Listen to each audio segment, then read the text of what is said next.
is Agrima. Welcome back to my channel. So a few days back, as a part of an assignment for my entrance exam, I posted about these easy paper quilling earrings and a lot of you guys really appreciated the idea. So I thought let's make a tutorial on how to make these simple earrings.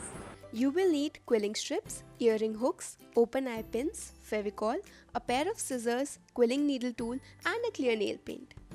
First, I'm taking some colorful quilling strips and I'm gonna join them together using fevicol.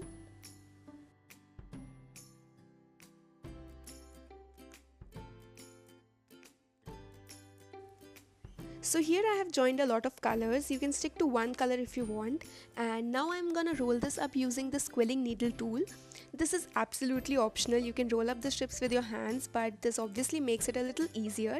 And moreover, you can get this tool very easily at any nearby stationery. Secure the end using fevicol and repeat the same process to make the other earring. Make sure that both of them are of same size, and here's the fun part. Push the earrings like so to give them this bell shape. Fill them with fevicol so the shape stays as it is and let them dry. This is how your earrings would look after a while.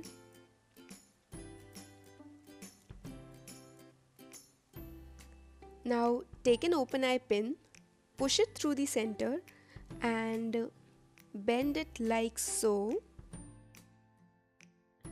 Use scissors to open the eye of this pin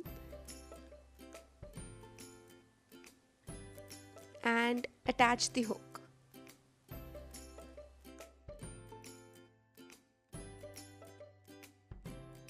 Now last thing again is optional, but I personally like to give my earrings a coat of clear nail paint. This does not only make them last long but also gives them a perfect finish. And your earrings are ready. You can also paint your earrings with one particular color and decorate them as I did with these. These are the other designs that I made. Let me know if you want a tutorial for any of these.